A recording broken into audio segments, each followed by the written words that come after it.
If you want to be turning to 1 Samuel, we'll get just a little bit of history before we come to chapter 8. But a little bit of history involved with this. Of course, God had delivered the Israelites out of Egypt through Moses, and it was quite some time as they ended up having to wander 40 years in the wilderness before they were able to enter into the land of Canaan because of basically their grumbling, their distrust in God, and they even looked back to Egypt instead of just trusting Him and what He was able to provide for them. They'd look back to Egypt and say, it'd been better if you were back there than come out here and die in this wilderness. And so there were several things that happened with that, but God eventually, through even one of the early ones who went in to spy out the land of Israel to come back and report, there were 10, only 2 that came back with positive reports, said we can do this. They were saying, yeah, they're big, we're like grasshoppers in their sight, but there are wonderful things. It takes 2 men to carry stalk grapes and all this kind of stuff that they were talking about. The rest of them said, we can't do this. We can't take these guys. We will not be able to win. We'll die. And Joshua and Caleb said, we can do it.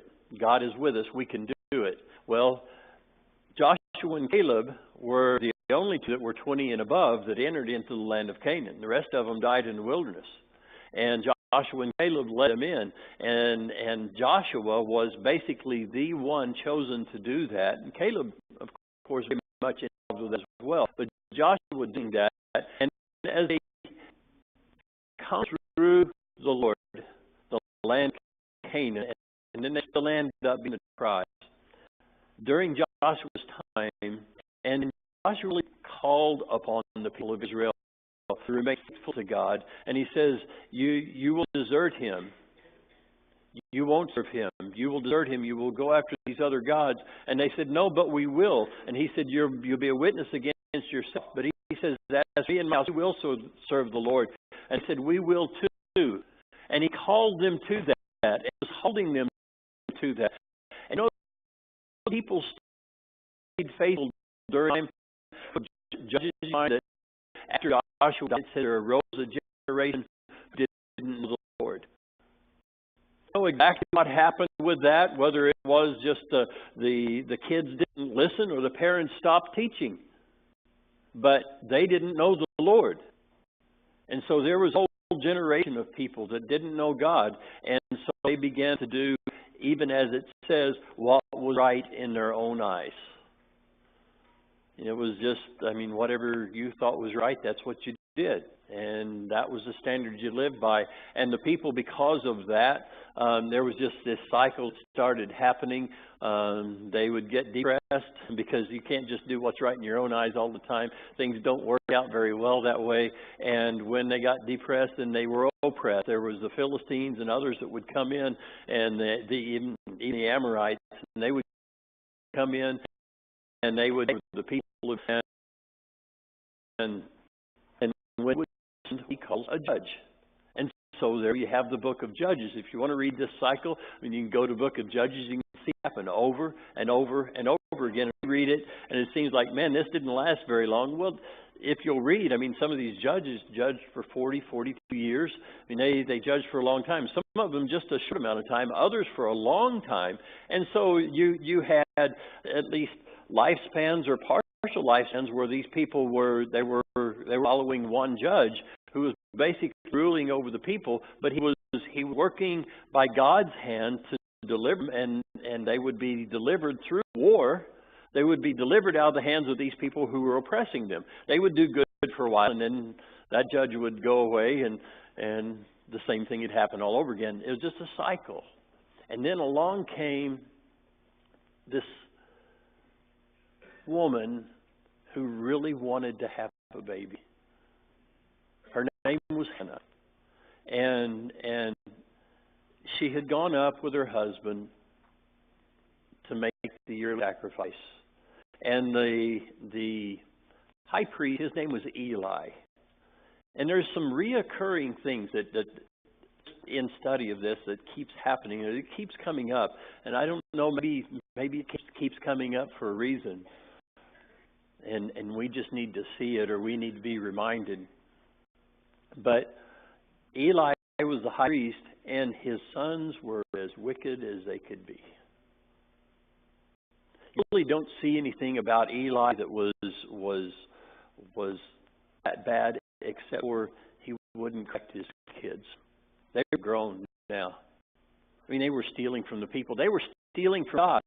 The portion of the meat, the fatty portion of the meat that was to be sacrificed and burnt on the burnt offerings, they were taking that. That was good stuff. I mean, they were sleeping with the women who come to offer sacrifices. You know, all kinds of things that was happening with Hophni and Phinehas, Eli's sons. And you have to wonder, why? I mean, why did Eli not do something about it? I mean, how could they have been brought up the way they were brought up, especially when you see how he approaches this other situation?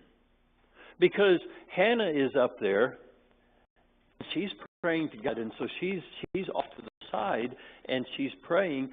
Eli actually thinks that she's drunk. And he talks to her, and she's not drunk, she's praying to God, and she's praying for a child. She is blessed with this, and she has made a vow before God. If she has a child, she will give him to God. So she brings him up when he's old enough. She brings him up and brings him to Eli. And Eli starts raising him. His name is Samuel. Eli starts raising him. And so he's in the temple area, and he's actually in close proximity even to where the Ark of the Covenant was when some things began to transpire. I mean, he's getting a little bit older, but when God is called for him, he's saying his name, and he keeps thinking, he gets up and he goes to Eli, wakes Eli up, and he says, "Yeah, what do you want?" And he said, "I didn't call for you." He finally tells him, "Go back and you listen." Well, God is selecting Samuel to be a prophet to his people.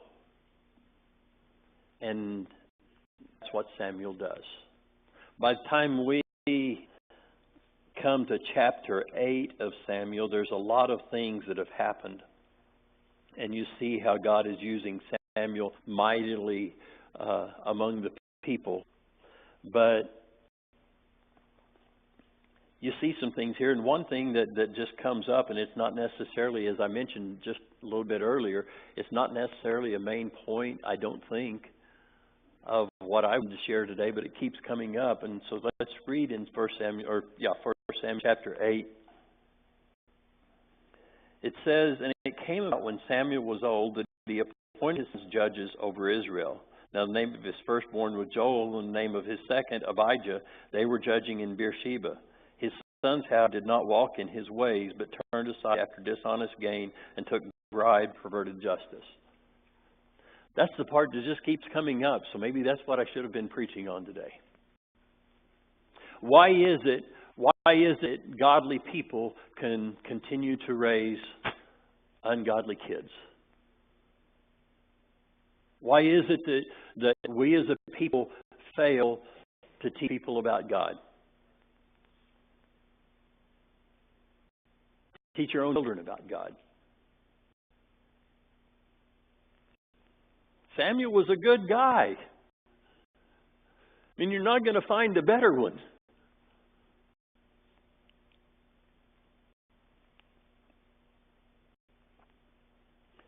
Verse 4, "Then all the elders of Israel gathered together and came to Samuel at Ramah. And they said to him, 'Behold, you have grown old, and your sons do not walk in your ways. Now appoint a king for us to judge us like all the nations.' But the thing was displeasing in the sight of Samuel when they said, 'Give us a king to judge us.' And Samuel prayed to the Lord. The Lord said to Samuel, 'Listen to the voice of the people in regard to all they say to you, for they have not rejected you, but they have rejected me from being king over them.' like all the deeds which they have done since the day I brought them up from Egypt, even to this day, in that they have forsaken me and served other gods, so they are doing to you also. Now then, listen to their voice. However, you solemnly warn them and tell them of the procedure of the king who will reign over them. So God says, Samuel, don't be upset. They're not rejecting you, they're rejecting me. They probably didn't see wanting a king as rejecting God. I mean, how does wanting a king reject God? How does wanting to be ruled by a type of government reject God? I mean, they had something in place. Samuel was there as a prophet. I mean, he came along following these that were called judges, and it says that he was judging Israel, and now he had his sons up as judges over Israel, but they weren't doing so good. So the people said, give us a king, like everybody else has.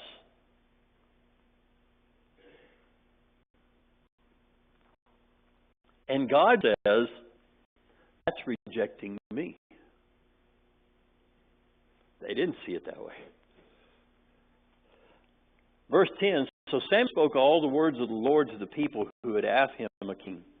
He said, this will be the procedure of the king who will reign over you. He will take your sons and place them for himself in his chariots and among his horsemen, and they will run before his chariots. He will appoint for himself commanders of thousands and of 50s, and some to do his plowing and to reap his harvest, and to make his weapons of war and equipment for his chariots.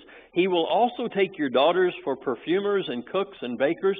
He will take the best of your fields and your vineyards, your olive groves, and give them to his servants. He will take a tenth of your seed and of the vineyards and give to his officers and to his servants. He will also take your male servants and your female servants and your best young men and your donkeys and use them for his work. He will take a tenth of lots, and you yourselves will become his servants. Then you will cry out in that day because of your king whom you have chosen for yourselves, but the Lord will not answer you in that day. That's what Samuel said it was going to be like.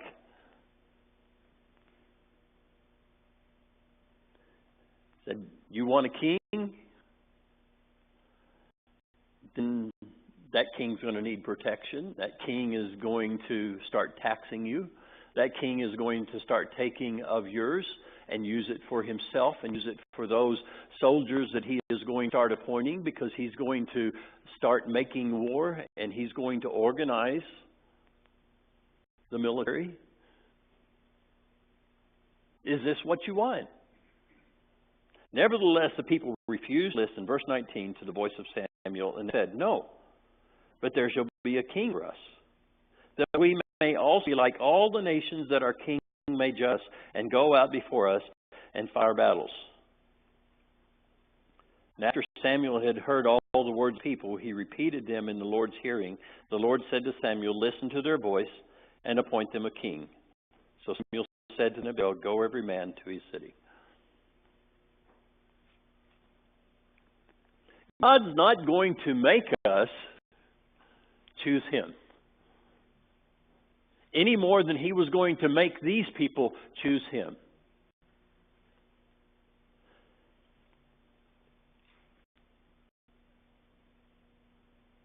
So often we want things, or we want things to be a certain way.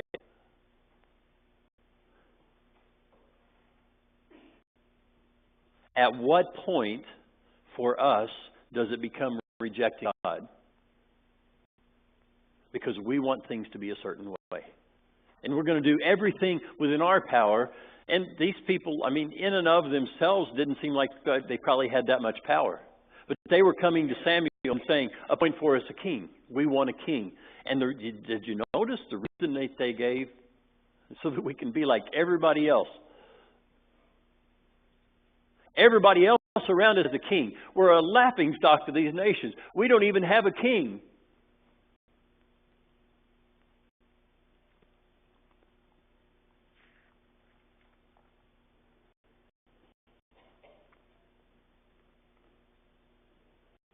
1 Peter chapter 2.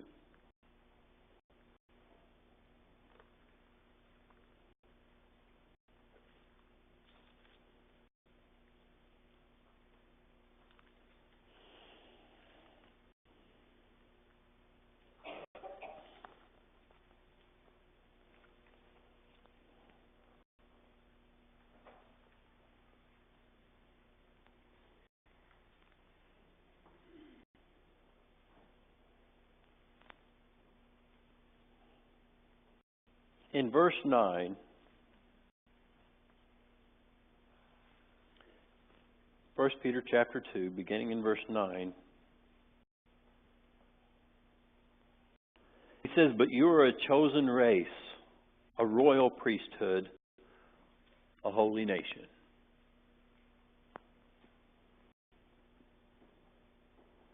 Now he's quoting,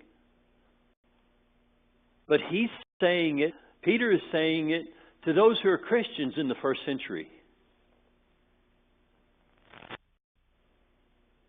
So it's not just talking about the nation of Israel. He says you are a chosen race, a royal priesthood, a holy nation, a people for God's own possession, so that you may proclaim the excellencies of Him who has called out of darkness and into His marvelous light. So not only is He telling them you're a chosen race, you're a royal priesthood, you are a holy nation, He tells them why. So that you may proclaim the excellences of Him who has called you out of darkness into His marvelous light. For you once were not a people, but now you are the people of God. You had not received mercy, but now you have received mercy. This, even though these are Old Testament quotations, when you come to passages like Ephesians chapter 2 that describes the Gentiles,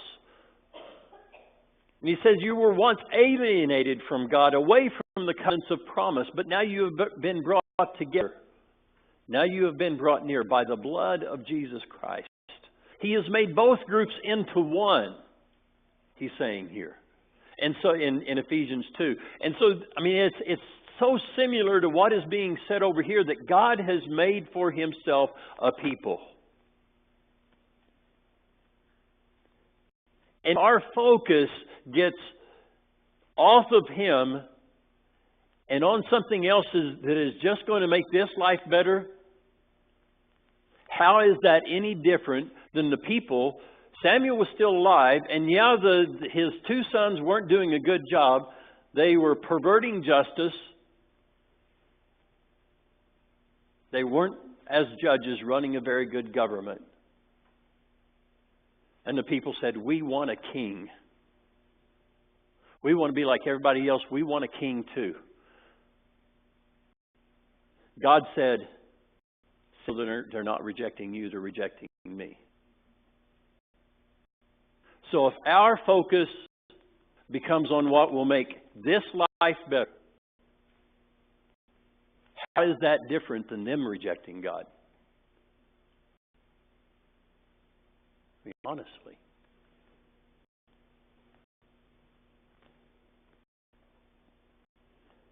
In verse 11, still in 2 Peter 2, he said, "Beloved, I urge you as aliens and strangers to abstain from fleshly lust which war against the soul. Keep your behavior excellent among the Gentiles, so in the thing in which they slander you as evildoers, they may, because of your good deeds, as they observe them, glorify God in the visitation." To me, in this passage, it is a transitional point that can help us personally make the application.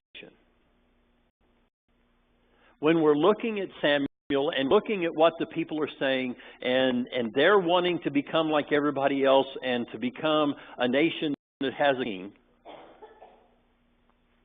then we're talking a group.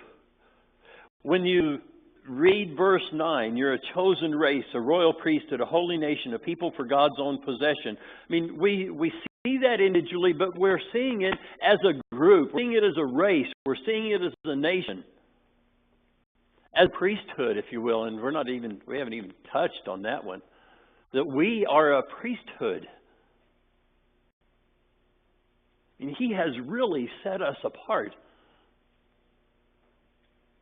We're still kind of talking as a group right there, but all of a sudden, verse 11, if anything, helps us to take it from just as a group, which we should take as a group. We should see ourselves that our focus is on God.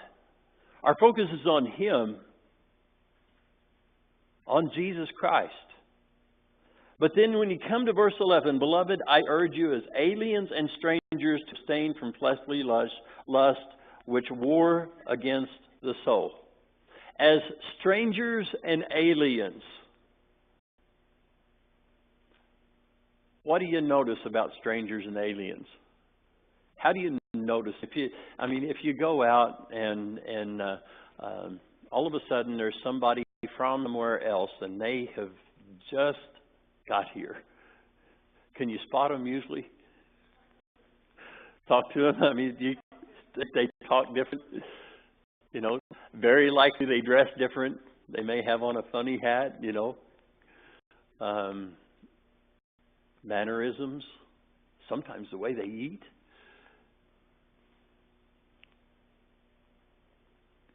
Because they're not like everybody else. He's telling us, don't be like everybody else. It almost comes across as purposeful. Don't be like everybody else. We need not to blend in. Light that shines in darkness doesn't blend in. It is seen. It's not put under a basket. If you light up a city that's set on a hill, you're going to see it from a long way off. You're going to notice it. People should be noticing you. That you're not like everybody else. Strangers and aliens to abstain from fleshly lust, which wage war against the soul.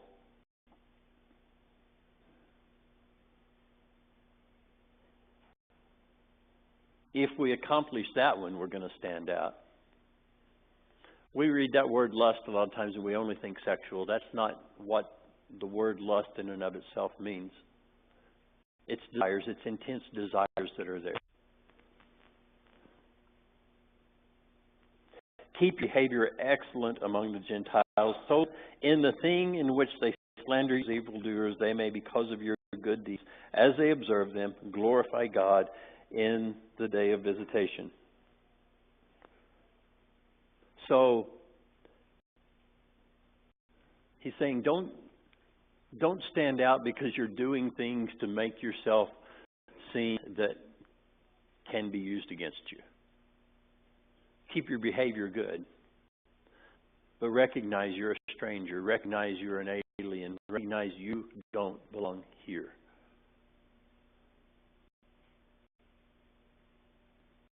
But I want to belong here. Don't you? Don't you? Don't you find yourself wanting to belong? You want a place here.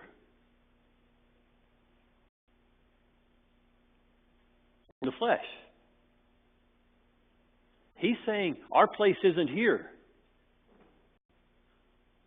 Live here like you're a stranger. Live here like you're an alien. Live here in such a way that they're going to see your good behavior. They won't have anything bad to say about you. Oh, they can make stuff up. And he goes on with some of this as far as how they can say things against you.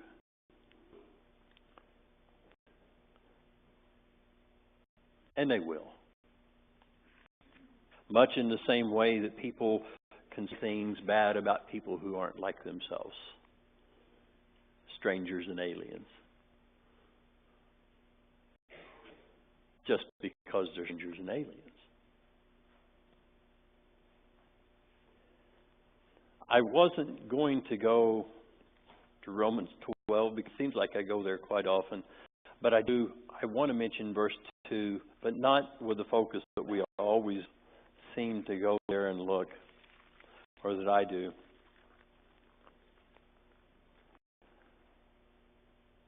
But in verse 2, when he says, "Do not be conformed to this world, but be transformed by the renewing of your mind," there's a lot of times we look at that, transformed by the renewing of your mind, but even the statement that came right before it, don't be conformed to this world. It is so easy, the things that happen around us, the things that we want to know about because we feel like it's going to affect us. We feel like it's going to affect our life. We feel like it's probably going to affect our kids' lives. Or in some cases, because there are other people that we enjoy having association with because they're talking about this or talking about that, that we need to be in the know of all of that. That our focus gets completely distracted on why we are here.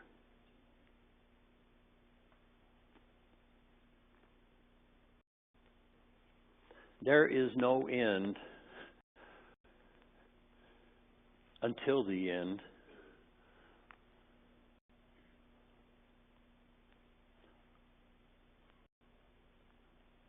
of scandals and stories and arguments.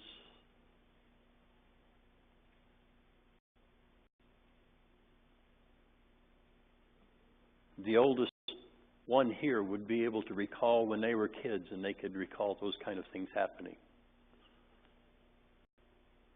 You could go back to the birth of our nation and recall those kinds of things happening. You can go on back further than that and recall those kinds of things happening. I mean, you could go back to Hophni and Phinehas, Eli's sons.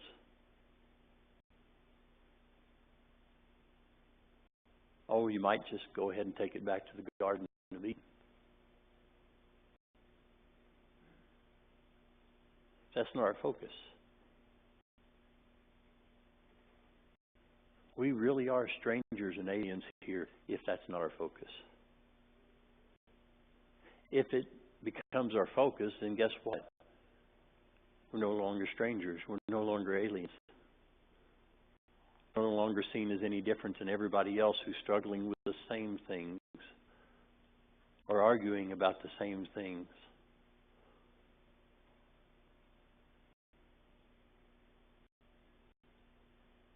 And then when that happens, that means we have rejected God.